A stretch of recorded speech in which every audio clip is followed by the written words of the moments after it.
Olá, graça e paz, esse que tem o prazer de vos cumprimentar com a doce paz do Senhor Jesus. Eu sou o em Cristo, pastor José Freire, e você está aqui no canal Uma Visão Além. Hoje nós vamos falar um pouquinho sobre Jesus Cristo, mas antes disso eu gostaria muito que você se inscrevesse no nosso canal, ativasse o sininho, deixasse o seu like e compartilhasse os nossos vídeos com mais pessoas. Queridos, vamos à oração e em seguida nós vamos entrar na palavra. Grandioso Deus, soberano e eterno Pai, mais uma vez estamos reunidos na Tua presença, porque há dentro de nós uma necessidade de Te buscarmos, de invocarmos o Seu nome, de pedirmos o perdão dos nossos pecados, de pedirmos o perdão dos nossos erros, de nós nos humilharmos perante as mãos poderosas do Cordeiro de Deus.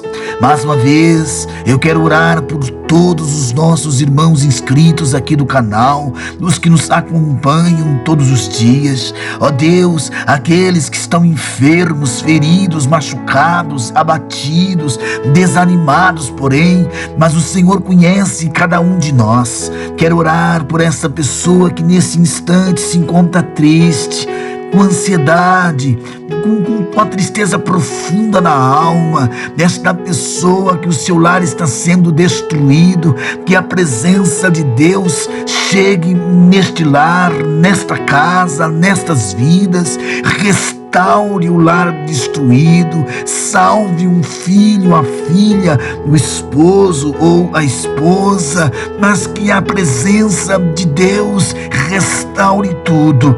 Pai, quero te apresentar a obra missionária em todas as nações do planeta Terra, e lhe apresentar os nossos missionários que se encontram no campo missionário, fazendo as missões ao redor da terra. Deus, eu oro pelos hospitais, onde tem uma pessoa num leito de enfermidade, em uma UTI, num centro cirúrgico, enfrentando uma doença terrível. Tu tens o poder de cura, meu Deus. Esta pessoa que se encontra aflita, angustiada, amargurada, vivendo também um momento difícil na sua vida espiritual, uma guerra espiritual, essa pessoa que é atacada pelo mal, atacada por espíritos nas trevas, seja liberta no nome do Senhor Jesus Cristo. Aquela pessoa que está num presídio, que mora na rua, Deus, tenha de compaixão, levanta uma geração de homens e de mulheres compromissados com a tua palavra e o anúncio do Evangelho a todas as criaturas que habitam o planeta Terra. É a nossa oração de hoje, que a paz, a alegria, o renovo, a cura, a libertação adentre nesta casa, na vida deste homem, na vida desta mulher, em nome de Jesus. Amados, se inscrevam no nosso canal, ative o sininho, deixe o seu like e compartilhe os nossos vídeos, sabe, para muitas pessoas. A última lição do Senhor Jesus, a última lição de Jesus, que é o nosso tema de hoje, certamente é um título muito adequado para esse estudo. O apóstolo João dedicou 5 capítulos do Evangelho, de 13 a 17, as últimas horas que Jesus passou acompanhado apenas dos discípulos. Era a última Páscoa, a última refeição, as últimas horas que compartilhava antes da dramática prisão, julgamento e a crucificação dele. Então veja, meus queridos, que o local escolhido foi o cenáculo, uma sala ampla situada no primeiro andar de uma residência previamente escolhida pelo Senhor, Marcos 14:12. Em ocasiões dessa natureza, desde os tempos mais antigos, era costume semita oferecer ao visitante ou o peregrino uma bacia com águas para lavar a lavagem dos pés antes de achegar-se à mesa para as refeições. Gênesis 18:4. Na época neotestamentária, Diz que a visita fosse coletiva e o dono da casa não tivesse condições de cumprir o protocolo por cortesia. Um componente do grupo voluntariamente se apresentava para o serviço. Mas, naquela noite, nenhum dos acompanhantes de Jesus desprendeu-se para o gesto singelo, e o artigo objetiva refletir 3 razões possíveis para essa indiferença e seus desdobramentos inéditos. Querem ser o maior, o chefe, ainda continua sendo uma poderosa tentação para muitos cristãos. Cargos, ser o maior. A primeira razão, disputas internas. O convívio dos 12 foi marcado por constantes disputas. Começou uma discussão entre os discípulos acerca de qual deles seria o maior. Está lá em Lucas 9,46. Queriam saber quem teria a primazia no colégio apostólico. Uma contenda que perpassou o período em que estiveram na companhia do Mestre. A segunda razão, o mal-estar generalizado. A polêmica cresceu, ultrapassou o círculo apostólico e o âmbito terrenal. E a esposa de Zebedeu, a Salomé, entrou na querela e rogou a Jesus que seus filhos Tiago e João fossem os eleitos para estar à sua direita e à sua esquerda no reino escatológico. A atitude da mulher criou um mal-estar generalizado, incendiando ainda mais a disputa. Porém, o mestre descartou a concessão de privilégios especiais no reino vindouro. Esses lugares pertencem àqueles para quem foram preparados por meu Pai. Mateus 20, verso 20 até o verso 28. A terceira razão, ninguém queria se rebaixar. Uma terceira razão para os discípulos não terem se importado em lavar os pés uns dos outros estaria na desvalorização da função naqueles dias.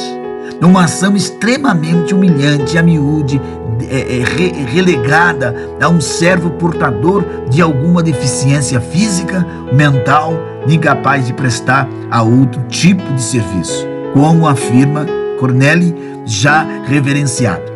Então, nesse trama ardilosa, entende-se que nenhum deles queria descer, rebaixar-se e banhar os pés uns dos outros.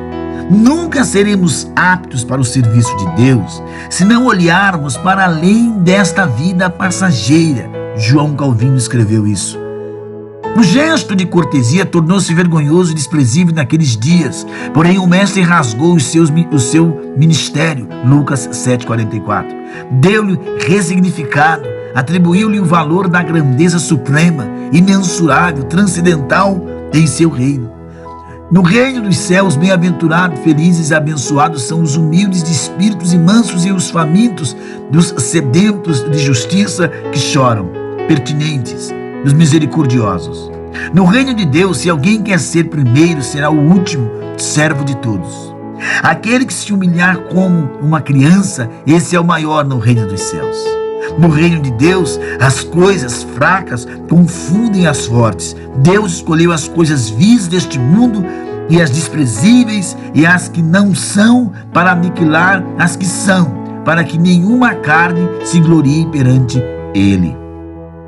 Entretanto, no imaginário dos 12, o reino do Senhor comportaria a reprodução da estrutura social ainda vigente em nossos dias, onde maior é quem detém o poder político, econômico ou mesmo religioso, tem status social, domina o semelhante.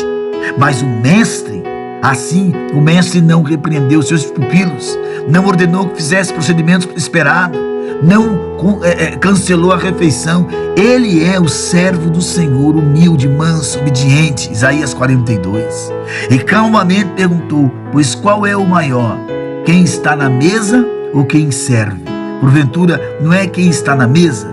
Pois no meio de vós eu sou como quem serve. Lucas 22, 27. De conforme a tradição judaica, os pupilos de um rabino tinham a obrigação de prestar-lhes os mesmos serviços de um escravo, exceto a lavagem dos seus pés, que era serviço por demais braçal e humilde. Então Jesus decidiu fazer aos seus discípulos o que nem mesmo era esperado deles em seu favor. A última lição de Jesus: humildade. Para perplexidade geral, o Senhor levantou-se da mesa, tirou a sua capa, colocou a sua toalha em volta do seu cinto, na atitude servil. Depois disse, derramou a água numa bacia e começou a lavar os pés dos seus discípulos, enxugando com sua toalha que estava em volta da cintura. João 13, 4.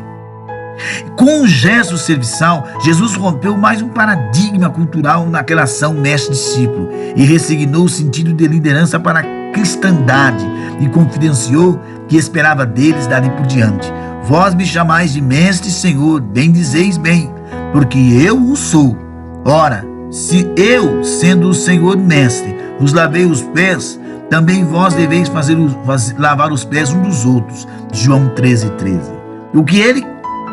Que ele cresça e que eu diminua, que ele apareça e eu me constranja com a sua glória e todo o seu amor, infinita humildade, servos de todos os irmãos. Então, quebrantados, os discípulos entenderam que Jesus não veio ao mundo para distribuir benesses e privilégios para alguns. Após a última lição do mestre, estavam aptos para o querigma evangélico, a grande comissão. Mateus 28, 18. Foram cheios do Espírito Santo, esvaziados da ânsia do poder e entenderam que não deveriam buscar honrarias humanas, que a glória dos súditos do reino encontra-se unicamente na cruz do Senhor Jesus Cristo. 1 Tessalonicenses 2,6 e Gálatas 6,14. Jesus demonstrou que no reino de Deus não existe trabalho desonroso ou insignificante. As tarefas que pertencem mais simples, realizadas com amor, são inefáveis aos olhos do Senhor. Uma bacia com água, uma toalha permanece para nós como padrão de excelência no serviço aos irmãos. E sejamos, meus queridos, humildes como Jesus o foi. Que Deus te abençoe e que Deus te guarde com esta palavra. Graça e paz.